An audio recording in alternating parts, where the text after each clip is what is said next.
I made a point yesterday when we opened this conference to say that, now the hype that there was about digital marketing and building a brand just because you've gone digital first is probably not going to be as big as where it started from, as is with every other thing in this world. So, now things, and I think Nandita from Myntra made a very good point about, what is shown on digital and how it is consumed in real commerce. So I think the word that she used was real commerce, which is actually what happens on the ground. So now when you look at, when you take this in consideration, then you also look at Gen Z and how they really buy. So influencer marketing itself is also sort of coming of age in a way wherein, you sort of want to do more with influencer marketing, make it more authentic, make sure that the customer is really thinking that this is just not being sold to me, or even if it is sold, then it's really sold. So the influencer says, okay, buy it right here. This is the link or whatever QR code. So now when you're thinking of Gen Z and when you now think about digital marketing, because as I said, the hype is gone. So how do you now keep it real? So Anant, I'm going to start with you. So at the Indian Garage Company, what kind of marketing strategies have you put in place, which are probably different from your peers or people who've been doing it for like maybe 2 years or 3 years? So how are you thinking differently about reaching out to Gen Z? And they're a different lot, honestly. They're low on patience. They're anyway not very loyal. Loyalty doesn't exist sort of into their, doesn't come in their ecosystem. So then how do you sort of reach out and impress this audience eventually to, be able to sell the right merchandise? So I think this is something that everybody is trying to discover, right? Like it's a question being asked across panels. Uh, we have a very clear direction at our company, right? Like when you interact with the Gen Z consumer, you have to talk in their lingo first, right? And you have to make sure that you are addressing them right. Second is obviously that you don't directly sell to them. We don't do that, right? Like if you look at our Instagram page, it is beyond just selling, right? You become a part of their daily life. You become a part of their daily routine. Even the influencer marketing, while I still feel that influencer marketing in India is still doing great, and I think it has got a very it is still just started to kind of impact the Indian consumers, and there is a long way ahead. But I think what is very important from like we are a fashion brand, right, and we mostly cater to all these fast fashion Gen Z consumers. What is very important to keep in mind is how you interact and how you approach them. They're a very different consumer, right? They wish to buy every day, as you rightly put it up. They don't have brand loyalty, but what they do have is they're always looking for something new, right? They're and they're very fast on trend. So how do you keep up with them? How do you keep up with their pace of interaction? How do you keep up with their pace of say for example, I come from a fashion industry. How do you keep up with their pace of fashion? The ways they are consuming data, the company needs to consume the data in the similar manner. Only if you're able to do that, you will be able to crack them right. Say for example, uh, there's a trend going on globally of crochet shirts, and you don't have that trend with you. The consumer will run away, right? So what is very important is to stay on trend. Secondly, not to sell them directly, but to become a part of their daily life. So we've got different buckets of marketing. Like we have a meme bucket where we are only doing memes. We have a bucket where we are educating them as to how their fashion is really delivered. There is a bucket on what we are doing for say sustainability. There is a bucket on, so there are various buckets, and all of these consumers they kind of absorb various different buckets to shop, right? And then they feel inclusive. There is a bucket on inclusivity. Are you also kind of addressing the plus size customer? So we very recently launched a plus size brand, which is hard soda. So all of these new age consumers talk about inclusivity. They talk about diversity. They also talk about social responsibility. Some of them get swayed by latest fashion. So within the marketing, you need to have all of these separate buckets. You need to have these funnels. Also, that at the end of the funnel, while you're also telling them the brand story, then you look at the performance. I think the last leg of all of this is then go into selling. So I think that is what we are doing differently. Not trying to sell very hard, but become a part of their daily life, interact with them in the language that they understand, and I think fairly largely it's been working for us. I think what you said about interacting with them and being part of their daily life is really one of the important cues, because you have to talk to them like जिसे हम घर में बात करते हैं. So I think that is sometimes the core of trying to achieve what we're getting there.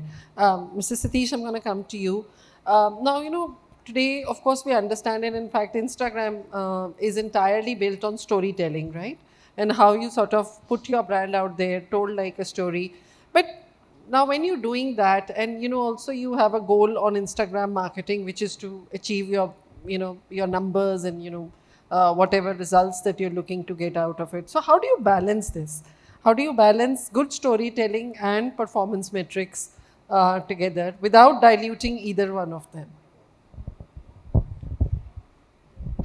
So I think the first and foremost is that the end goal is always selling, right? So, and storytelling is currently or always been the only way to effectively sell. I mean, leave alone digital. I mean, even in traditional marketing, if you've looked at historically when TV ads broke out and were very big, storytelling is a very, very important part, because you can sell once, but if you want customers to build that connection with the brand, there has to be a story that they can relate to. It's more complex now because the consumer themselves, each individual customer is many people in one, right? They're different people for different aspects of their lives. Their personalities are very diverse. I think how you find a story that can resonate with as many different facets of that customer, that becomes very, very important. And ultimately, the story is about the brand. It's about the customer placing themselves in that brand universe. And as long as we stay on that message, it will translate into performance, right? And today, content is king. Content is very crucial. And as a consumer, if you're or as a social media consumer, when you open your feed, you have thousands and thousands of content pieces, right? Excuse me. There is and most times you don't even know who that content is from. You're just scrolling and you're finding interesting content, and something makes you stop your scroll. So is your story scroll stopping? Then everything else will follow from that. That's our belief, and that's how we build content for our brands. Any case study that you can give from your own sort of the brand studio lifestyle? Anything that you particularly did which worked very well for you? Yeah, our last summer campaign, we had done a story or a video called All About Town. Okay, and this was basically a bunch of young Gen Zers exploring, discovering, having fun. And I think a lot of our videos before that were about just showcasing product in different angles, in different ways. This one truly resonated with just what you can do in fashion, right? You can wear and the kind of aspirational lifestyle, or I would less aspirational, more fun. Fun is an aspiration today because everybody's leading very full lives, packed lives. So what you can do for fun. That was a campaign that did really well for us in terms of engagement, in terms of views. We've crossed more than, I think, 2.5 million views just simply on that particular video, and it's still going strong. So I think that's an example for us where the storytelling really, really resonated. Sure. Aparna, I'm going to jump on to you. So, Shobitam has sort of got a unique positioning in the market with your product lines. So, how is it you building up upon that, trying to appeal to, audience across board? So, there is a Gen Z who, as I said, like things a little differently, less stickiness. But then there is again, Gen Y and, the millennials and everybody who still have a good stickiness and they buy a good story when you told to them. So how are you sort of maintaining the status quo for Shobitam? Yeah, thank you. So, Shobitam is about ethnic fashion, and our primary product is the saris. Now, if you think about the sari, it's been there for hundreds of years. So, how do you make this one product relevant to all generations, right? So, that's the challenge. And the core essence of it is adaptability. You innovate as things go. So, one thing is we keep making our saris adaptable. An example is what I'm wearing right now. So Gen Z, most people that you would think of is, how am I going to wear this sari? It seems such a humongous thing. So we do pre-stitched saris. We make XL saris. So we make it very, very, very relevant to Gen Z or across, all generations. So that is one. The other thing is technology, right? So Gen Z is all about technology, digital first. So we are a digital first brand and we have as many touch points, as many digital touch points as possible to be able to connect with our customers. Now, one simple example is, having our Insta QR code on our packaging, right? So basically thinking of, what are the different ways where we can connect to potential customers or our current customers. The other thing is, engaging with them. The voice of the customer is important and, constantly innovating your products and offerings through that. And I think another thing that Gen Z really, really cares about, more because, they have so much information is social responsibility. They're not just buying a product. When they buy a product, they want to know, what is the soul behind it, right? If I just give you like a sari, you don't really care about it. What we want to do is tell them, this product was made in Banaras, for example. It was worked on by so many weavers. It took these many days. When you give all that information, there's a picture that you have, oh my God, so much happened actually behind the scenes to really create this product. So there is a soul behind your offering. So you're making that connection with them. Then, of course, like I said, social responsibility. Gen Z is, you cannot fool them. They want to know that, you are responsible. So basically things like, what are the community initiatives that we did? We are working with women, we are working with colleges. We have, so very recently we launched in partnership with BITS Pilani, a center for women entrepreneurship. So we want to hone young women be entrepreneurs. We want to go beyond just our product, right? So I think, to your point, it's not just about the product, but all the things that go around, that go beyond just the product. So that's what Gen Z, I think, really cares about. And the last point is user-generated content, right? So if I say, this product, my product or my brand is great because of XYZ, it's not going to go that far. But when they say their peers or reviews or recommendations coming, through their circle, I think that has more authenticity and more power to convince. So I think user-generated content also helps it be scalable. So, also how do you sort of keep, for example, a Gen Z would probably like a wraparound sari, which is just easy to wear. But, probably somebody who is a little older would like to wear it the traditional way. True. So now when you make content, how do you make it relevant to all these generations coming together? Personalization. So we offer the complete suite. Right? And I'll give you one example of personalization and innovation, right? So our blouse stitching solution, or no sari is complete without a blouse. And then we are catering to a global community. Now, where does a woman who's outside India, go after a tailor? It's practically not possible. So we have a very tech-backed solution that actually takes in your measurements in a very easy, friendly, tech-driven manner and converts it into a drawing which can be understood by our tailors who don't know English. So all that happens through, using technology. So technology is the core essence of, Right. how we operate. No, I think that's certainly a great idea. So Akash is of course the marketing and strategy lead at ZYOD.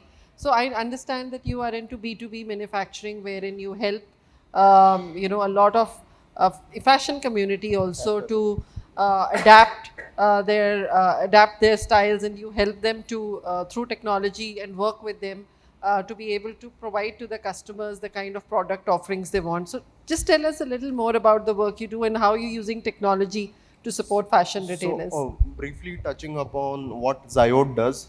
ZYOD is basically a single-stop solution for B2B, B2C, D2C companies.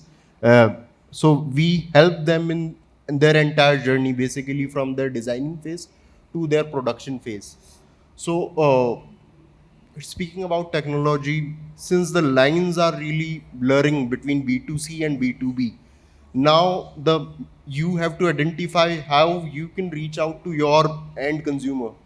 So basically, in the initial last 12 months, what we did, we were really optimistic on meta ads.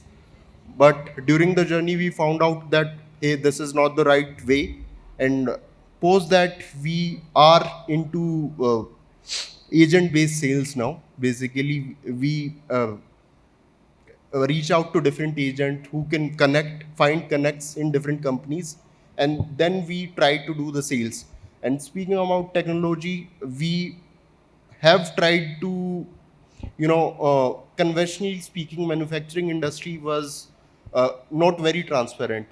We have introduced ERP-based sales, where our customers can see their order tracking, just like you see on Amazon, that your order is in stitching, sampling, production. What is the current stage of your order? Sure. So now I'd like to ask a question to all of you, and maybe you can share your views on it. That today the CAC, as we say, is on the rise. So what 5 years or 7 years back, the CAC was much lesser to compare to what it is today. So what are the metrics that you look at in order to make sure that your investment in digital marketing is relevant, and you sort of don't go overboard in terms of that CAC cost versus to what you will be able to sell, and eventually when you look at your numbers and your balance sheet at the end of the month, and you don't want to feel too bad about it. Yeah, one thing that's very relevant for us is the repeat rate. Now, even if you have a higher CAC, but the repeat rate is high, it eventually tends to pay off. Yeah. So, what? I think while CAC is something that may not be completely in our control, we can look at other matrices like, how can you reduce your returns? Say, for example, can you use technology for a virtual try-on? Can you also, use AR to kind of let them try? Because at a lot of times in fashion, when the garment reaches the consumer, he doesn't like it. He says, it's not suiting me. So I think while the CAC may not be completely in our control, I think returns is one mechanism that can be checked by using or adapting technology. We'll also have to, as he rightly pointed out, look at the lifetime value of a consumer, how you can keep getting him back, so that the higher your lifetime value, you're actually spending once to get him on board. But can you keep him engaged? Can you keep on making him buy? I think also if you can use technology to scale up on your AOVs, I think average order values is also something that should be is one big solve. Can you scale your average value to, say, for us currently it is at 1,000 rupees. We wish to scale it up to 1,100, 1,200, 1,300, 1,400 eventually. So can you use technology to maybe suggest him what more he can buy, what other people have bought, or what are the items that he may be missing out on? Can you create that FOMO? So while CAC may not be completely in control, but there are a lot of different levels that you can control to make sure that you stay relevant, and at the end of the day, your balance sheet looks very, very healthy. I think Anant has said most of the playbook here.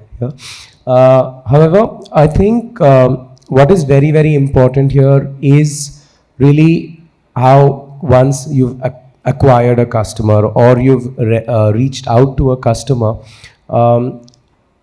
how do you really the repeat rates and all of that are all essentials. I mean, they become extremely basic to the business. But I think what a lot of focus in the digital space we should be doing is really trying to drive that organic traffic, right? Then your CACs tend to balance out. The greater your organic traffic, the less you're paying for it, which means that your social space, your social universe has to be spectacular. It has to be perfect for your audience. They have to really find value and meaning in your content so that you become top of the mind recall. Like you rightly pointed out in the beginning, Ritu, that customers are no longer loyal, which means that for you to remain top of the mind recall, you have to continuously speak to the consumer in as many different ways as possible. The digital space is not merely the social media universe. It is also your search. It is also your content distribution platforms. So in how many different ways are you able to give consumers a way to reach you without you having to spend money? I think that requires a lot of all collective creative brains in that space.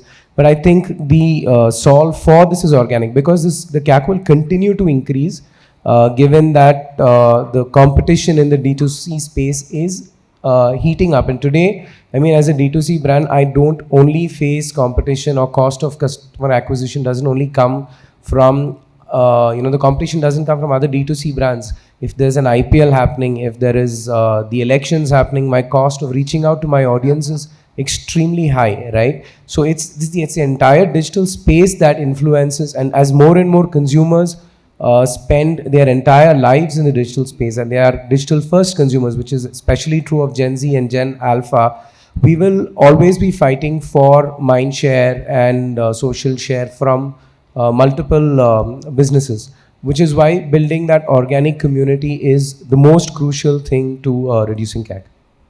Sure. I think most of the points are covered, but quality is also important. So if you provide quality, your repeat customers will automatically be the advocate of your brand only. Right. So that's one. Sure. No, I absolutely agree. That's paramount, I think, and non-negotiable.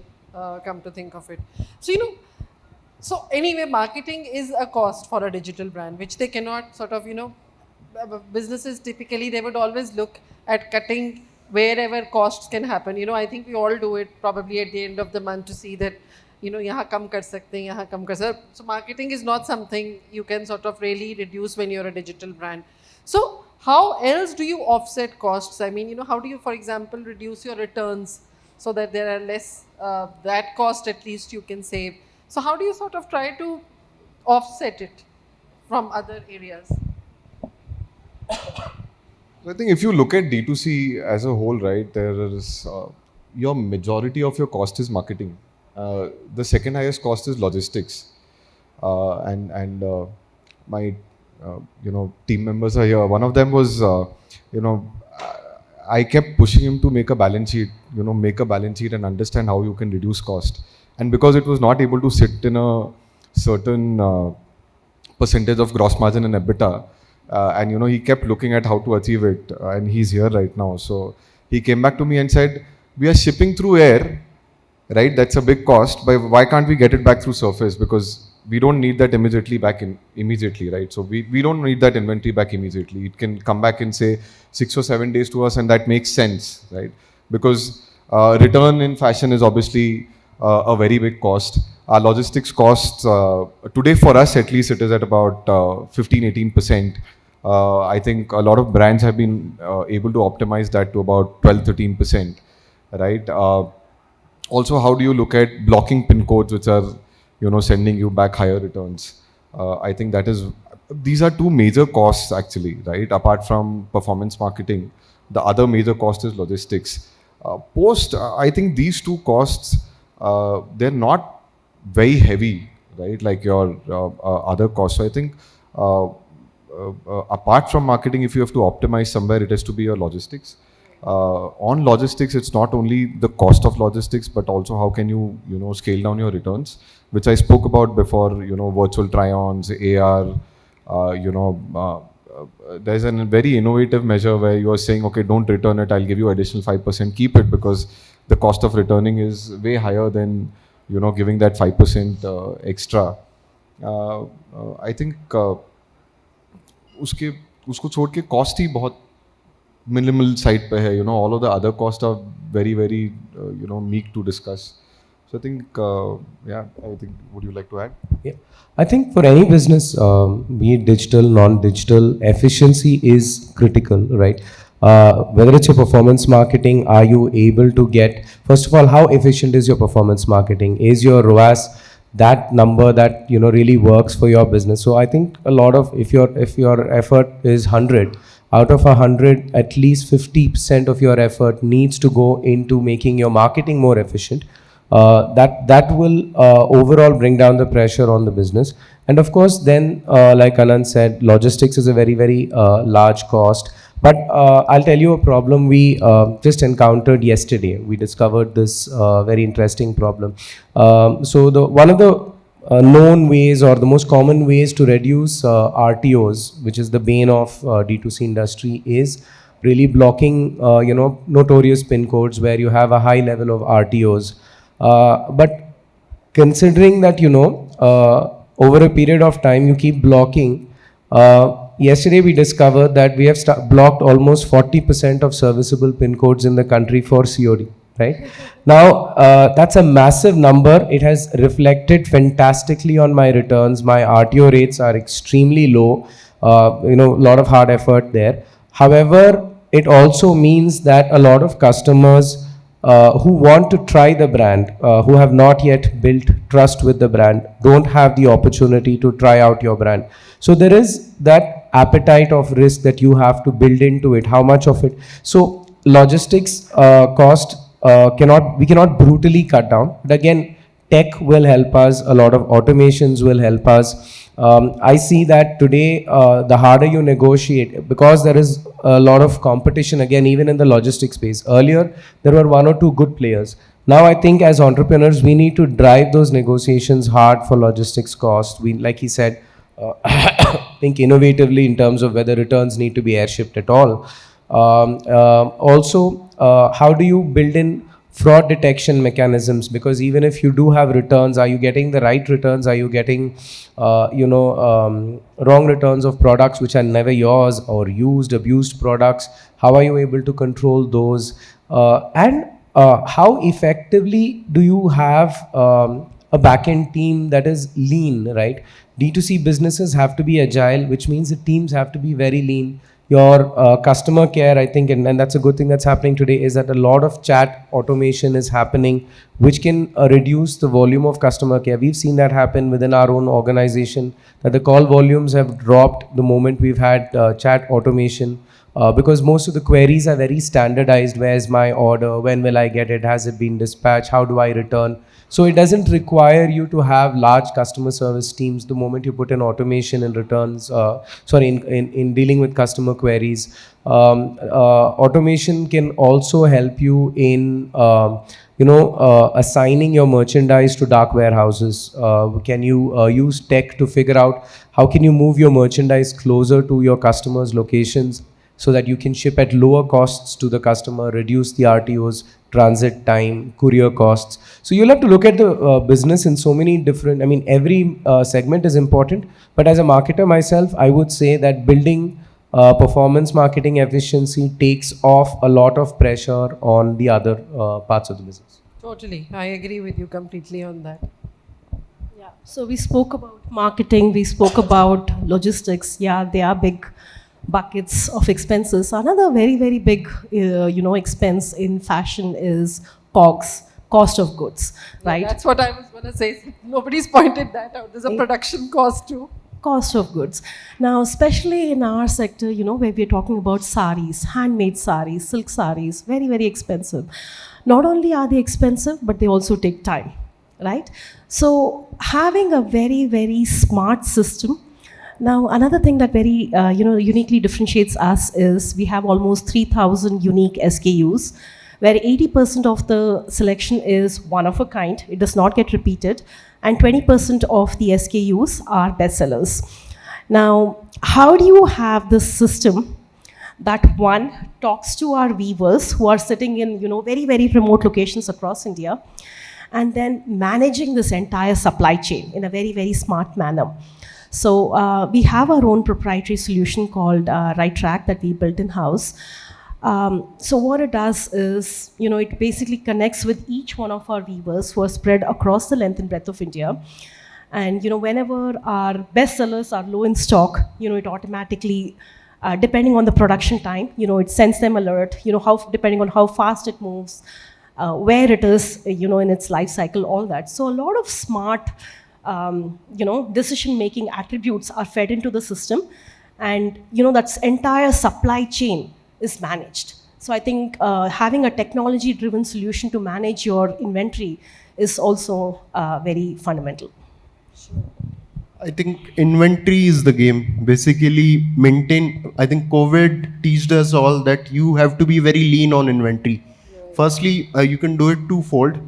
One, by knowing the voice of the customer, and second, by getting and testing low MOQs. You get your product in flexible MOQs and then test the market. And in the repeat order, you can basically increase the number of SKUs for that. Sure. Yeah, I know. I think somebody needs to figure that part out. The cost of production itself can be reduced to a certain extent. Happy to take some questions from the audience if there are any. Is there any question there? Yeah. Can we pass on the mic to them, please?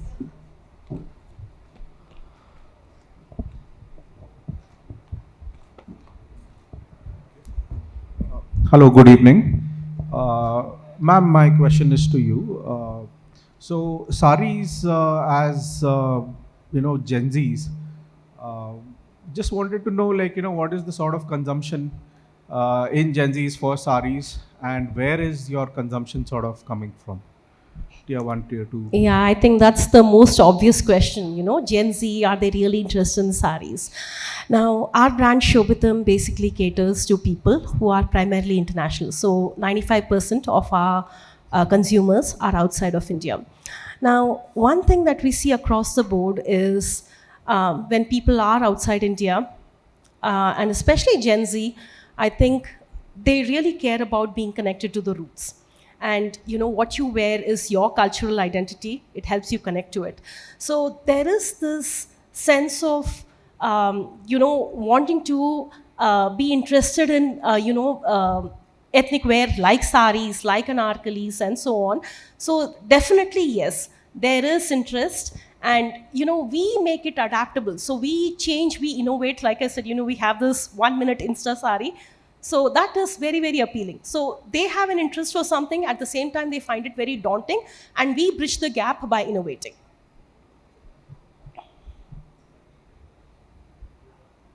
Thank you, ma'am. Any other question? Yeah, we'll just give you the mic. Yes. Hi, I'm Ayushi. I belong to precious metals industry. So one of our proposition across industry is easy returns.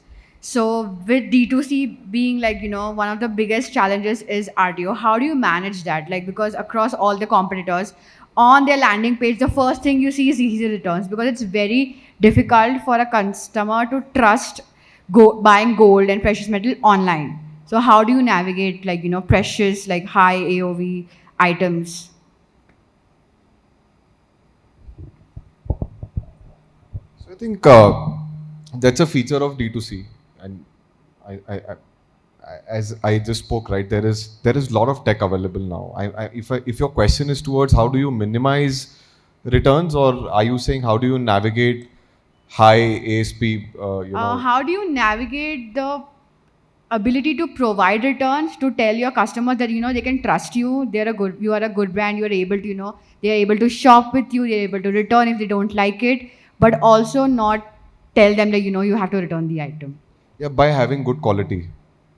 So I think the shortest and the sweetest answer is if you have good quality, once they trust you and buy it, obviously they're not going to return. But I think apart from that, returns per se, there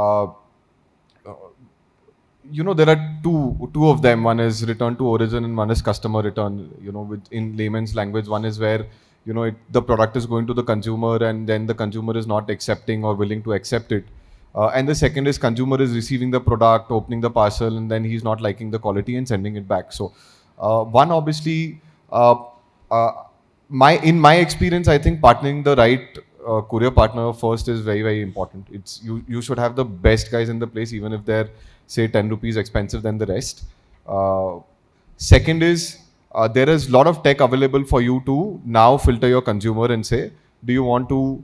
So in our organization, if there is a high risk consumer, right, we call him and we understand whether he wants the parcel before shipping it out. There is, I think, that is one thing that we do to minimize on returns. First is, if it is a medium and a low risk, we still, try and call him, understand, on a medium risk consumer, if he picks up, okay, if he doesn't pick up the call, or if he doesn't reply, we send the parcel to him, we take that risk.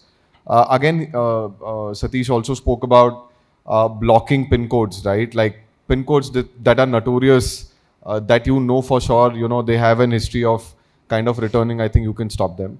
Post receiving the product, I think there is very little you can do. If the only thing you can do is make sure that when they are buying it, you have enough tools for them to either virtually try it on or to augment it on them and see if they're liking it. Yes, no. Make sure you have review system, because that reviews also really help. When consumers read reviews and then buy, आधा mind वही makeup हो जाता है उनका कि यार अच्छा ही प्रोडक्ट है, right? Like as a consumer when I also buy on Amazon, the first thing that I look, or I buy on any other portal, I buy on Myntra or anybody, I look at reviews, right? So make sure that you have good amount of reviews that are gathered for the brand, so that consumers are able to trust it before the shipping takes place. I think half the mind is created there. I think packaging is one very interesting area that we are also working on. How can you make it a complete delight? How can you make the speed a complete delight, right? Can you say 3 days and you deliver in 1 is the promise that you have to keep, instead of saying we'll deliver in 1 day and then deliver in 3 days. So I think a lot of it has to do with tools, lot of it with your personal intervention. How do you make the consumer feel special? And I think the most important point on that is your quality. Whether it's a low AOV product or a high AOV product, a good consumer will only return if it's an inferior quality than what he's assumed it to be. I hope I've been able to answer. Maybe Sathish would like to add. I'd like to add to that. In that, I think one very, very, very crucial thing in digital is, in a D2C brand, is that because you cannot create the touch and feel experience, the quality of your cataloging has to be exceptional. Many times we do this run-of-the-mill cataloging. We say front, back, left, right, angle. But really, does the customer want to see product like that? I think we have to understand, as a consumer, how do we want to see something when we buy it, right? When you go to a store, when you pick up a product and examine it before you buy it, what do you look at it? The way you look at it, can you recreate that visual experience in your catalog? Can you give a lot of emphasis on the product detailing? And then your content on the product that is written about, is it giving enough clarity, or is it just because you have, say, a limitation of 10 bullet points, are you just writing random things that are just templated? So I think understanding the consumer, being the consumer yourself and replicating that experience in your catalog is very important. I think the best part today is that AI cataloging can really help elevate the visual experience of the product way better than what we could do earlier. Hi. Good evening. My name is Akash. I'm representing a company called Lashika. It's a skincare company. No offense to the Gen Z or Gen Alpha. There's one concern that we always have is the loyalty to the brand. In spite of giving the good quality product, you always face this. Plus, there are multiple marketplaces coming across, right? And you have to really maintain your inventory in most of the marketplaces. Plus, there's a cost involved for the company. Now, how do we manage these situations where you have your own D2C platform, you have marketplaces, you need to maintain lean inventory, still you have to come up with the brand loyalty, and especially with Gen Z where we face this major problem?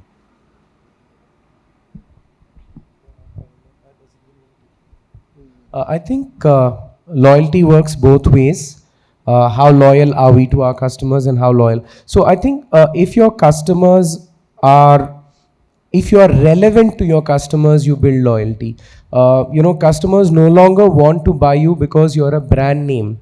It's not because you have a legacy of 100 years. Those are irrelevant aspects to the customers today.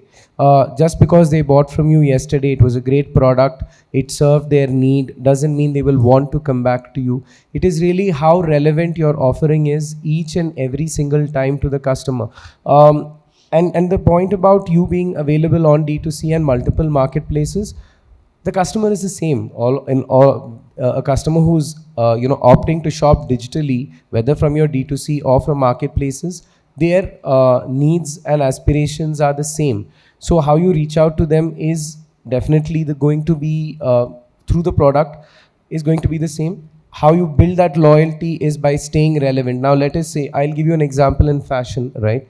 As a fast fashion brand, you have to be agile. Are you holding the right trend that the customer is looking for right now? The moment you become the go-to brand, are you the go-to brand for X things, right? I mean, are you the go-to brand for trend today? Are you the go-to brand for the fit, the quality, in all the aspects that the customer is looking for? Then the customer becomes loyal. And of course, you can enforce loyalty, you can create loyalty programs and incentivize loyalty. That will last as long as your incentives last. But the only thing that will sustain the loyalty is how do you continuously stay relevant to your customer? I hope it answers your question.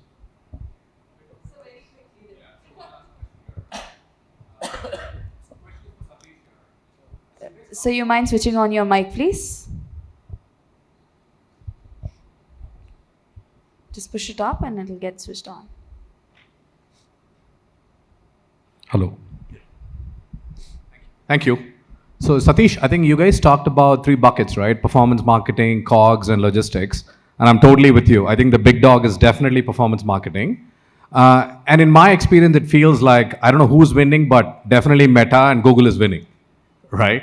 I think we all kind of face that. So as a marketer from your side, and of course, we would all kill to get like a 4+ ROAS consistently, right? We don't. Right. So are there any couple of good successful tips that we can all take from your perspective on performance marketing so that at least once in a while we can win? That's the holy grail, and I'd be giving up my job if I gave you all the secrets. However, what is important here is for us to understand also the limitations of performance marketing, right? Many times, when you start up, you work with an agency and they tell you we will get you X ROAS, Y ROAS, and then you sign up with them, and then you believe that just signing up with them and running ads does the job.